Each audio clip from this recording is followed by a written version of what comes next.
Hi, I'm Diana Charonneau at Impact of Southern Arizona. Our one-stop shop of resources has helped over 11,000 people who have come through our doors since we were founded in the year 2000. Most people start their journey at Impact seeking food, but are unaware of all the other areas that we will help them become self-sufficient, like moving people into higher-paying careers. We are working with individuals only making $10,000 to $20,000 a year and taking them through career certifications, where they will then be able to make up to 4 times that amount with job placement, opportunities, and benefits. Imagine if a tragedy struck your family today. You lose your job, or your house burns down, something that puts you in a short-term situation where you're unable to pay for your bills and show up for your family's basic needs. Now imagine that it didn't take a tragedy to get you there, like 1 out of every 5 people here in Tucson living underneath the poverty line, struggling daily to meet the most basic needs like food and clothing. At Impact of Southern Arizona, we are helping a variety of people experiencing these kinds of challenges. Helping people like Angelica, a single mom who was working 3 jobs and still barely able to pay for her trailer on the dirt roads in Catalina, and no time for her 10-year-old little boy. She came to us and said, "I'd like to become a caretaker and make a better life for us." And we said, "We can help with that." We gave her food and clothing to stretch her budget, paid for her school and certifications, her nursing scrubs, and even gas to get to school and back. She's now a successful nurse at Banner with time for her son and just one of our many examples of breaking generational cycles of poverty. We need your support. We have seen an increase of 40% in our numbers in the last 6 months. We are now serving 700 families every single month. We need your help to raise $10,000 to bridge the gap in community need to continue putting people into higher paying jobs and keeping food on the table for families like Angelica. Life is all about moments of impact and how they change our lives forever. Every dollar and every hour that you invest with Impact of Southern Arizona creates a ripple of lasting change that will affect thousands of lives forever. Thank you for your consideration.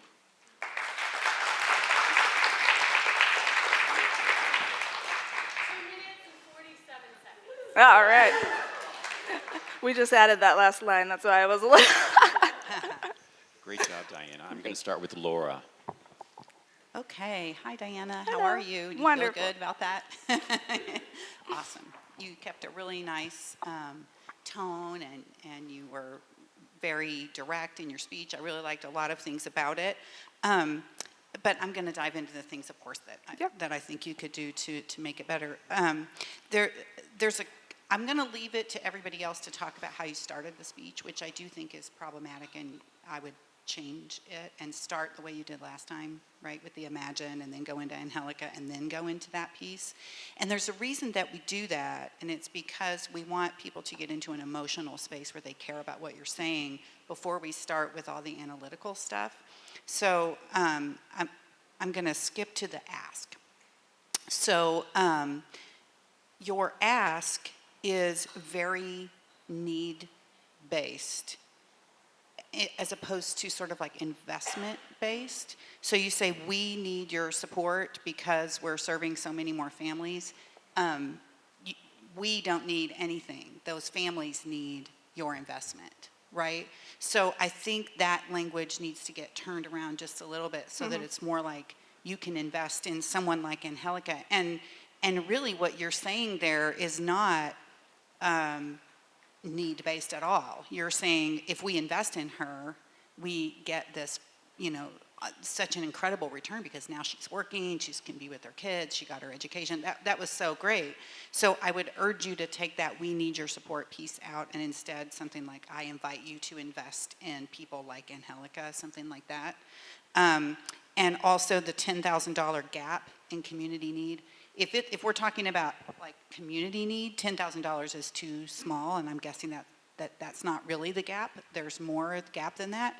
But also, gap is not a great way to describe what you're asking people to give to. I would say we need an infusion of investment of X amount in order to help more people like Angelica. Does that make sense? Mm-hmm. Okay. All right. Thank you. What I'm going to do next is I'm going to go to Aaron, and then I'm going to come back to you. Okay, thanks. Yeah, I think you've got everything there. I think it's in the wrong order, too.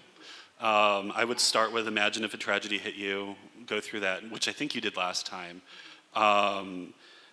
Go into the story of Angelica, move into your introduction at that point, and then come back to, and we serve over 700 families. Those were kind of and then there's the ask at the end. Those are kind of the 5 parts that I saw, or like, I'm thinking about it as like note cards, and you just kind of got it mixed up. That's the way I think it's gonna flow the easiest. And then I'll step on their toes a little bit. It's gonna be a really big stage. So as you get more comfortable with your pitch, you're gonna need to be a little bit more concentrated and deliberate about how you're moving around the stage. And same thing with your arm movements. You had good arm movements. They're going to need to be just a little bit bigger to show the impact that you want to. And that's not going to be the way that you're going to talk to people, even in this situation, but in front of hundreds of folks with distance in front of you on a big stage. You're going to have to just get a little bit bigger to do the things that you're already doing. But it's, like I said, I think everything's there, and it's really good. I think the order just needs to be tweaked to help us get where you're going. Can I ask a question? I know it's early.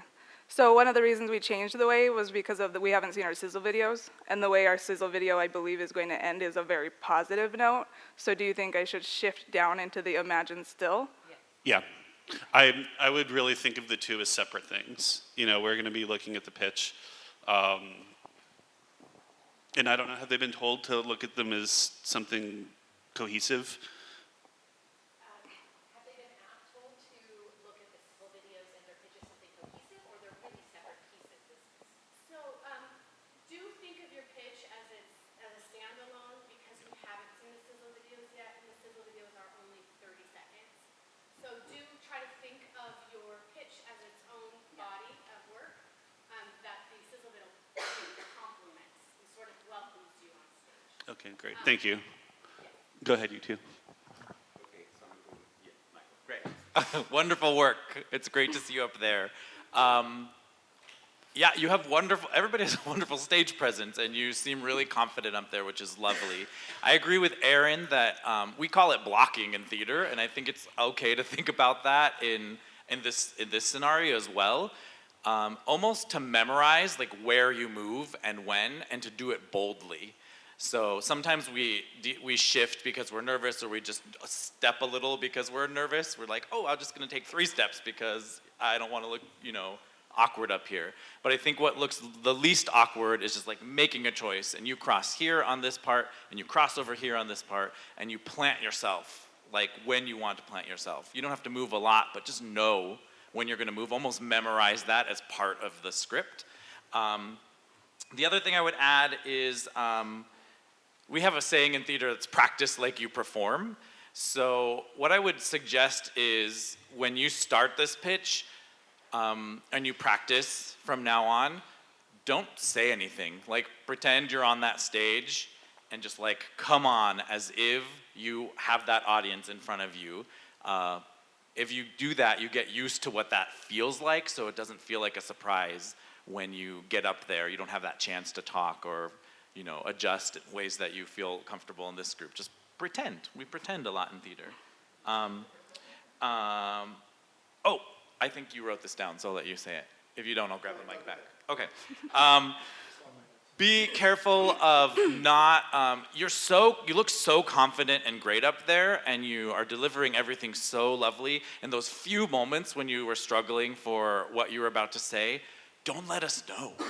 Like, you did take some great, confident breaths where you just, looked out at us, and it was wonderful.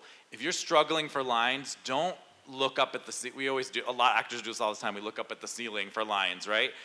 Just stare out, take a breath, look at who you're talking to, because no one will ever know that you lost the line for a second. You kind of showed us that you lost the line. No need to do that. I know, once my pitch stops changing, I'm not worried about that.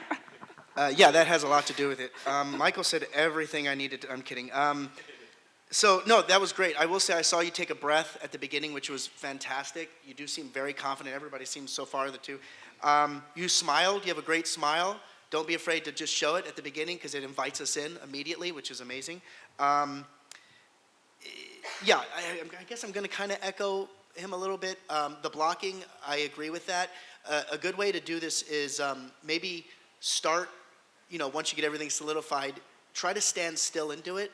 I'm not saying don't move, but just a couple times stand still, and those moments will come when you need to move. Because it's this energy that you feel, this excitement when you're asking or when whatever part, obviously I don't know the speech as well, but those moments will come.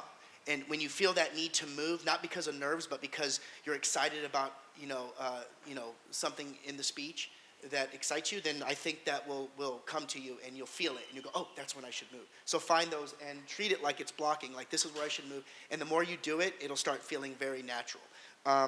And then I'll also echo the composure is great. We do have a tendency to look up and look down. We always tell our students the floor doesn't have your lines, or the ceiling. So yeah, I wouldn't have ever known. Just take that as a pause. If you forget a line, just take it as a pause. And she's about to say something real serious here. Okay, like let's bring us in that way. So yeah, it was great. Your confidence is great, and wonderful job. Can I ask a question? Are we allowed to questions today? Yes, please do. Well, for the ending, so we changed out the ending. Can I give you the ending I did have? Am I allowed to do that? At Impact of Southern Arizona, every dollar that you invest in Impact of Southern Arizona is directly investing in people like in our community, like Angelica, empowering them to improve their lives and inspire their futures.